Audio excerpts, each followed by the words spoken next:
পেতে তার কত না স্বপ্ন, অজানা বাসনা মনে গহীন গোপন। একাকী পথে হাঁটে বিবাহ কি সময়, পাশে চলা ছায়া তার বন্ধু তো নয়। অচেনা মুখের সারি ভীরু মনে ভয়, স্বপ্ন ছোঁয়ার সিঁড়ি দূরে সরে রয়। দূরে মানুষ চেনা নিজেকে হারায়, অচেনা নিজেকে দেখে চেনা হয় না।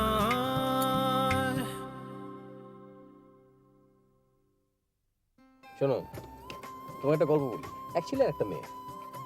মেয়েটা ছেলেটাকে খুব একটা পছন্দ করতো না। হ্যাঁ, তো গল্পের শেষটা কি? ছেলেটার সঙ্গে তার খুব সুন্দর মিল হয়ে গেল। তারা খুবই সুখে শান্তিতে ধরো চলে যাচ্ছে, ঘুরছে ফিরছে, খাচ্ছে যাচ্ছে, মানে আর এটা হচ্ছে সব ডেস্টিনির কারণে না? একদম দুজনের ডেস্টিনি সেম ছিল। এটা একদম ভুয়া কথা। ওই যে ছাওয়ালটাক দেখলে কিরম মনে হলে? ভালো। ওই ছাওয়ালটার সাথেই তোমার বিয়ে দেবো মা। কখন কখন বিয়ে? আমার মনে হয় কি, এই আহমদ কবির এরা যদি অফিসে থাকে, তুমি ঠিকমতো অফিস চালাতে পারবে না। কিন্তু ওরা তো অনেক পুরাতন, আর এমডি স্যারের খুব বিশ্বস্ত। তোরা কি আমাকে একটু শান্তিতে থাকতে দিবি না? আচ্ছা মা, বিয়ে মানে কি শান্তি বলো? অফিসে তুমি কার বিরুদ্ধে কি অ্যাকশন নেবে না নেবে, কার ক্লিয়ারেন্স দেবে না দেবে, এ ব্যাপারে আমি কোনো দিন আর কোনো নাক গলাবো না। দরকার হলে আমি আমার শেয়ার ট্রান্সফার করে দেব, তখন তার রহমতের কোনো সমস্যা থাকবে না। কিন্তু রমিজ, আমি যা কিছুই করতেছি সবই আমার মেয়ের জন্য, বুঝছো? ইতিমধ্যে আমি এই অফিসের শেয়ার ট্রান্সফার করে দিছি অলরেডি তার নামে। সে তো আর এই শেয়ারটি আর কিছু বোঝে না, যা কিছু বোঝার সব তার হাজব্যান্ডকেই বুঝতে হবে। আশা করি তুমি বুঝতে পারিসাও আমি কি কবির চাচ্ছি। ঠিক আছে, তাহলে তুমি সন্ধ্যে আমার বাসায় আসে, তুমি আসলেই আমি বুঝে যাবো না যে তুমি কি ডিসিশন নিচ্ছ। তাহলে আসি।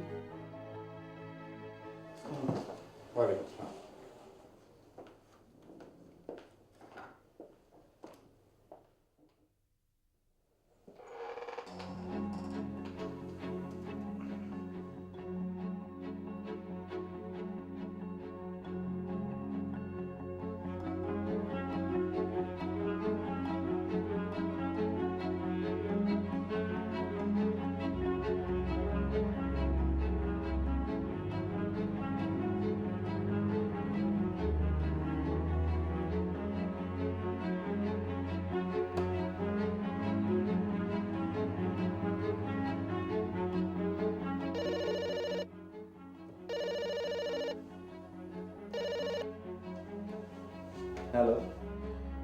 হ্যালো, আমি হ্যাঁ বলেন। রমেশ ভাই, আমি অরুণী। হ্যাঁ বুঝতে পারছি তো, বলেন। ও না, মানে কালকে গাড়িতে বললেন না, আমি সেটাই এক্সপেক্ট করছিলাম আপনার কাছ থেকে।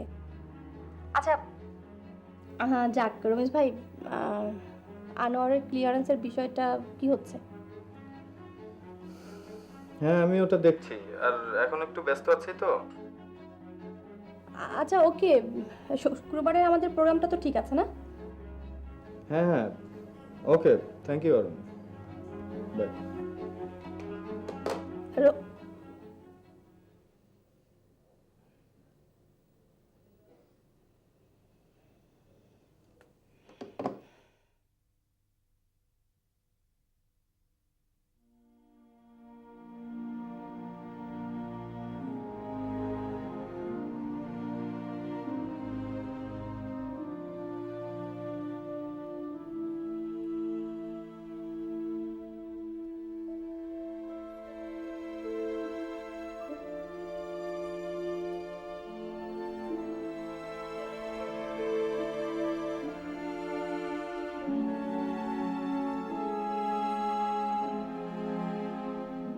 কোথায় ভাই দেখেন দেখেন।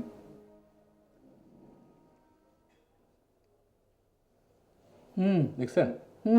দেখছি। কি বুঝলেন? না, কিছু বুঝতেছি না। চলো। হাই অরুণী, কি খবর? কি তুমি এখানে কেন এখনো? তোমার না প্রমোশন হয়েছে? যাবো, খুব শীঘ্রই যাবো। তাই না? শোনো, এগুলো সব বাদ, কিন্তু নতুন কম্পিউটার নিবা, নতুন টেবিল নিবা, তারপর যতগুলো লাগে টেলিফোন নিয়ে নিবা। কি অবস্থা অনি আপু? ভালো, তুমি ভালো? আমি তো খুব ভালো। খুব ভালো কেন? কোনো গুড নিউজ আছে? হ্যাঁ, সেটাই তো বলতে আসলাম। কি বলো? আমার বিসিএস না হয়ে গেছে। তাই? ওয়াও, হ্যাঁ, কংগ্রাচুলেশন। Thank you. তোমার বিসিএস হয়ে গেছে? হ্যাঁ, ভেতরে ভেতরে কবে করলে এসব? আর এই তো অনেক দিন ধরে প্রিপারেশন নিচ্ছিলাম। তাই না? হ্যাঁ তাহলে তো তুমি চলে যাবে না? হ্যাঁ, চলে তো এখন যেতে হবে, তাই না? আচ্ছা, তোমরা বরং গল্প করো, আর বরং হুদা ভাইকে বলে আসি যে আর আমাকে পৌঁছে দিতে হবে না, মানুষজনের পেট্রোলের টাকা বেঁচে যাবে।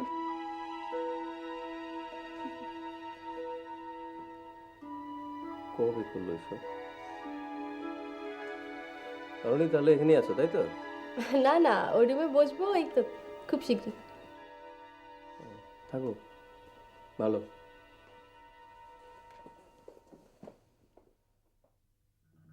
আমি একটা জিনিস বুঝতে পারছি না যে এই সমস্ত ডিসিশনের মানেটা কি? অফিসে কর্মদক্ষতা বাড়ানোর জন্য রিস্ট্রাকচার করা হবে, আমার মাথায় এগুলো কিছু ঢুকতেছে না। আরে রিস্ট্রাকচার করার মানে বুঝছেন? রিস্ট্রাকচার করার মানে হচ্ছে যে অফিসের কয়েকজনের চাকরি থাকবে না। রিস্ট্রাকচারের পয়েন্টগুলো দেখছি। এই কবি সাহেব একটু দেখুন। এই যে স্যার, এই যে নোটিশে দেখুন, এখানে আছে যে অফিসের ম্যানেজমেন্টের অর্ডারে রিস্ট্রাকচার করা হচ্ছে। ম্যানেজমেন্ট মানে কি? ম্যানেজমেন্ট মানে কি? স্যার, বিষয়টা কি? নোটিশ দেখেছেন? সবাইকে কি এফিসিয়েন্সি টেস্ট দিতে হবে নাকি? নোটিশ তো তাই বলছে। আমি রীতিমতো ইন্টারভিউ দিয়ে অফিসে জয়েন করেছি, কারণ তদবির এখানে জয়েন করিনি। আসলে ব্যাপারটা কি জানো, আমাদেরকে শায়েস্তা করার জন্য এই সমস্ত ফোন দিয়ে এঁটেছে। আসলে আসলে ওকে আমরা যতক্ষণে ওই হাবাগোবা ভেবেছিলাম না, ও আসলে ততক্ষণে হাবাগোবা না, এর ভিতরে অনেক অনেক চালাক হয়ে উঠেছে। আর কায়দাটা কি বের করেছে দেখেছেন? হ্যাঁ, অফিসের কর্মদক্ষতা বাড়ানোর জন্য নাকি অতিরিক্ত লোক ছাঁটাই করতে হবে। এর মানে হলো সাপও মরবে আর লাঠিও ভাঙবে না, বুঝছেন? ছাঁটাই করতে হবে মানে? কাজ করতে গিয়ে আমরা টের পাই অফিসে কত কাজের চাপ। যেখানে আমাদের আরো বেশি কর্মী দরকার, সেখানে কিনা ছাঁটার কথা হচ্ছে। ধুত্তরি, এই অফিসে আর কাজই করা যাবে না, বুঝছো? না না, আমার এখানে একটুও ভাল লাগছে না, এক্কেবারে না। কি হুদা ভাই, আপনি তো কিছুই বলছেন না। কি আর বলবো স্যার, পরিবর্তন হলে একটা মানুষ কি হতে কি হয়ে যায় সেটাই লক্ষ্য করতেছে। আমার মনে হচ্ছে স্যার, ও দিশাই পাচ্ছে না। আসলে অল্পতে সবকিছু পেয়ে গেছে তো, এখন আর মানে আনন্দে আত্মহারা হয়ে কোনো কিছু বুঝতে পারছে না সে। তাহলে তাহলে এখন এটা কি হবে? শোনো, আমরা ওই কোনো টেস্ট ফেস্টের মধ্যে নাই, দেখিও কার বিরুদ্ধে কি অ্যাকশন নেয়। রাইট। অবশ্যই।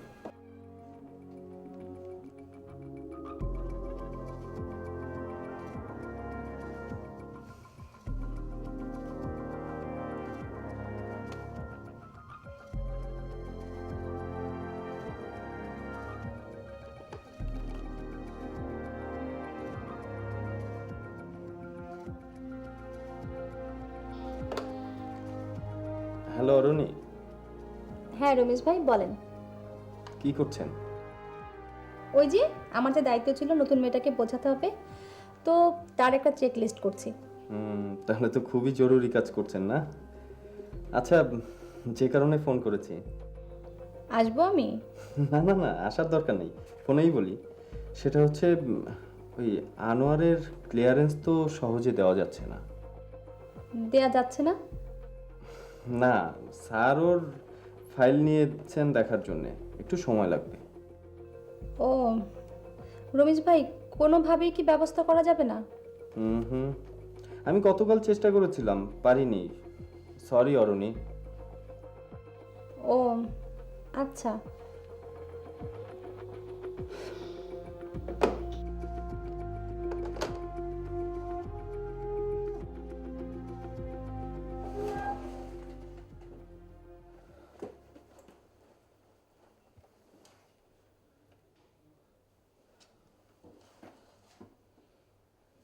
হ্যালো, হ্যালো আনোয়ার, হ্যাঁ তারেক ভাই।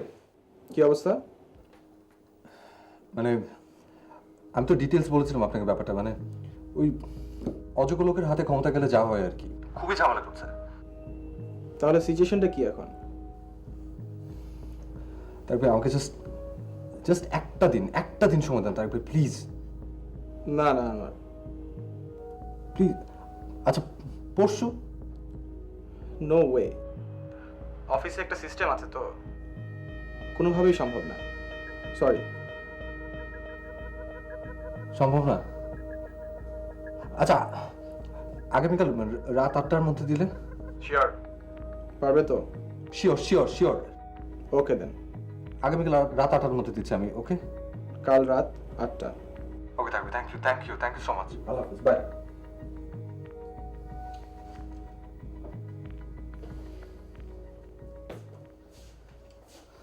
আরে কালম ভাই, কি অবস্থা? আমাদের খবর তো ওই একটাই। কেমন আছেন? আচ্ছা, আপনার একজন বন্ধু আছে না, নান্টু? আমি আপনাকে জিজ্ঞেস করলাম যে আপনি কেমন আছেন, আপনি একটা ধার দিয়েও গেলেন না। আর কি হয়েছে বলেন তো? না, সুস্থ আছি। ভাবি কেমন আছে? আচ্ছা, ওই নান্টু কি করে? নান্টু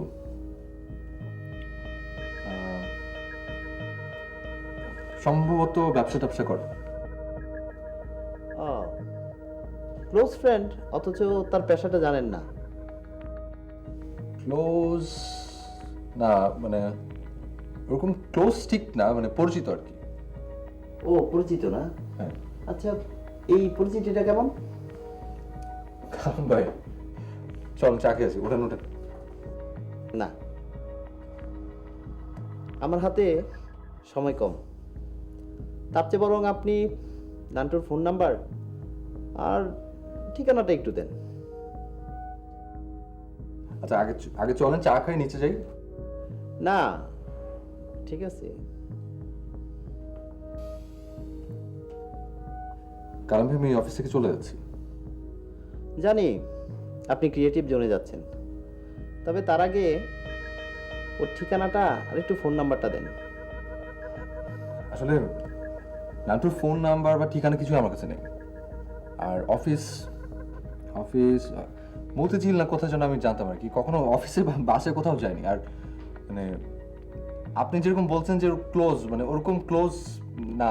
আপনি দেখেন আমার মোবাইল নাম্বার, দেখেন মোবাইল চেক করে দেখেন, আপনি নাম্বার সেভ করা পর্যন্ত নাই।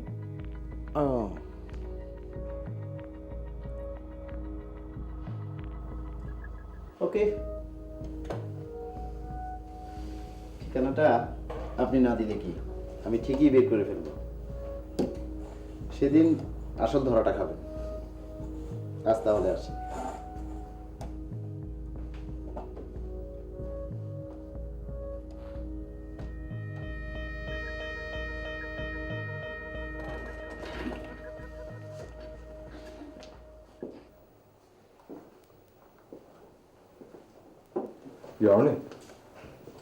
বলবে? হ্যাঁ সরি, আসলে তোমাকে বারবার বিরক্ত করছি। না না, ঠিক আছে, অসুবিধা নেই। ওই ক্লিয়ারেন্সের ব্যাপারে কিছু জানো, মানে কখন দেবে? ক্লিয়ারেন্সের ব্যাপারে আসলে আনু জানো না? হ্যাঁ, মানে একটু বোধহয় দেরি হবে।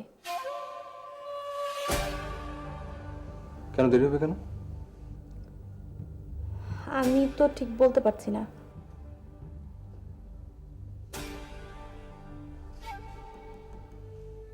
সে কি কি চায় আমার কাছে? তার দিয়ে দেওয়া উচিত না বলো? হ্যাঁ, তো দিয়ে দেওয়াই তো উচিত। হ্যাঁ উচিত, তাহলে দিচ্ছে না কেন? সহ্যের তো একটা সীমা থাকে। আচ্ছা, তুমি একটু ধৈর্য ধরো। তোমাকে মনে হচ্ছে আমি ধৈর্য ধরে নেই?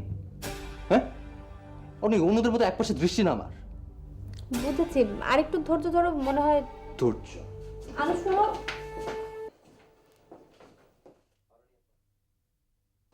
অরণি আপু কেমন আছে? কি ব্যাপার? একটু কাজে আসছিলাম আর কি। কি অ্যারেস্ট করতে এসেছেন?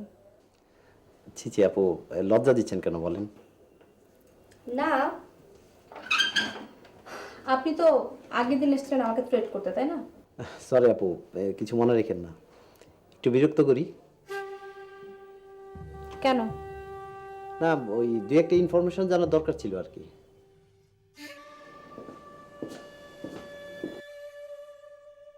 কি চান আপনি?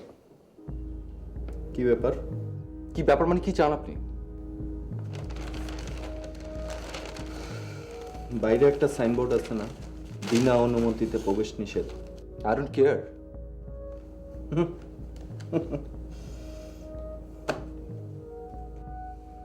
আপনি আমার ক্লিয়ারেন্স দিচ্ছেন কবে? আমি উঁচু গলা একদম পছন্দ করি না। আমিও পছন্দ করি না কাজের বাইরে অন্য কোনো কথা বলা। ওয়েল, তাহলে অপরাধ স্বীকার করে সরি করেন। রবিজ, আমি আপনাকে অত্যন্ত আনন্দের সঙ্গে জানাচ্ছি যে এই কাজটা আমি জীবনেও করবো না। ও, তাহলে তো আমিও সরি। আমার ক্লিয়ারেন্স আজকে হচ্ছে। হচ্ছে না।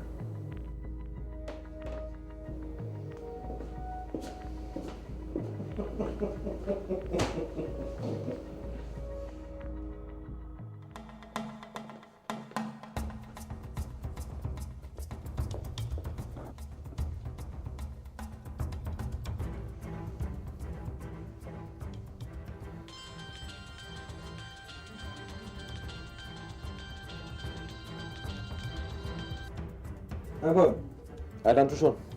কি? তুই কই? আমি আছি, জায়গা মতো আছি। আচ্ছা শোন, পুলিশ আসছিল খোঁজ করতে। পুলিশ? না, এখন আসেনি। আসলে সামলাতে পারবো, কিন্তু তোর রমিজ ব্যাটার কি করবে সেটা কত? তুই আসতে পারবি? কেন, কি ব্যাপার বলতো? ব্যাপার অনেক কিছু, তুই আসতে পারবি কিনা বল। হ্যাঁ, কি হয়েছে একটু বল না। আর ফোনে বলতে পারলে তো বলতাম নাকি? তুই আসতে পারবি কিনা বল। ওকে বাবা, হিন্টসটা দে। এত পারবো না কিছু, তুই আয়। আচ্ছা ঠিক আছে, আসতেছে। রাখলাম। হুম।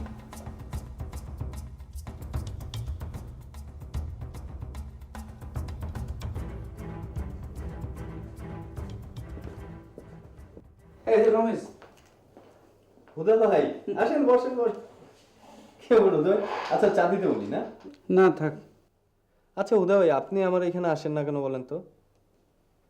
কি আসেন না কেন বলেন? আগে তুমি বলো, তুমি আমার কাছে কেন আসতে? আপনার কাছে আমি আপনাকে পছন্দ করি, আপনি আমাকে পছন্দ করেন এই জন্যে। আর আর আর কি, একটা আস্থার জায়গা ছিল। সে আস্থাটা তুমি রাখতে পারো নাই। আচ্ছা, এই অফিসের মধ্যে কি রিস্ট্রাকচার ফ্র্যাকচার এগুলো তুমি কি শুরু করছো? ভাই আপনি এই ব্যাপারটা নিয়ে এত এক্সাইটেড কেন? তাতে এক্সাইটেড হবো না কেন? না, আপনি হবেন না। কেন? কারণ আপনার তো আর চাকরি যাওয়ার ভয় নেই না। দেখো রমেশ, তুমি আমার সাথে একদিন ছিলা, আমার চিনলে না। আমি তো নিজের জন্য চিন্তা করি না। হুদা ভাই শোনো, তুমি যেটা করতেছো এটা ভুল করতেছো। হুদা ভাই, আপনি তো জানেন যে আমি কিসের মধ্যে দিয়ে এসেছি। দেখো রমেশ, তোমারে আমি একটা অনুরোধ করি, তুমি ওই ছোট আয়নাটা বাদ দিয়া এবার একটু বড় আয়নাটা দেখো। কত ভালো মানুষ ছিল তুমি, কিসের থেকে কি হয়ে গেলা? ভালোভাবে চিন্তা করো।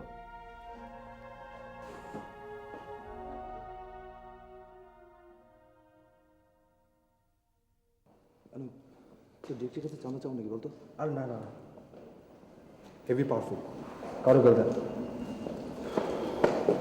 তাহলে কি করবো? শোনো, আমার ডিসিশন নাও শেষ। তুই কর, আমার জিনিস দেখ।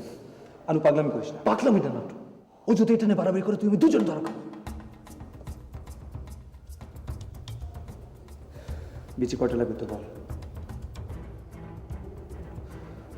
Full loaded. মাথা ঠান্ডা রাখতে পারবি?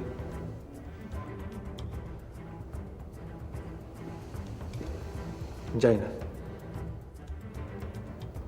আনো জিনিসের একটা আলাদা তাপ আছে, সবাই তাপ সহ্য করতে পারে না। আমি অত কিছু জানি না, তুই তুই জিনিস দে।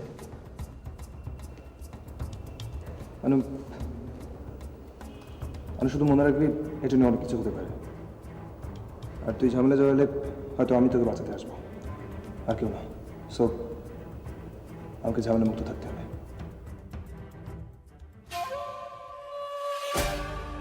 কি আপনি তো এটা করতে পারেন না। আমি একটা জিনিস বুঝতে পারছি না যে তুমি ওকে ক্লিয়ারেন্স দিতে চাইছো না কেন? এটা আমার ইচ্ছা। দেবো না, আমি বুঝবো। বোঝো, এখন তুমি ভালো করে বোঝো। আর ওদিকে ওদিকে আনোয়ার কিন্তু পার পেয়ে গেল।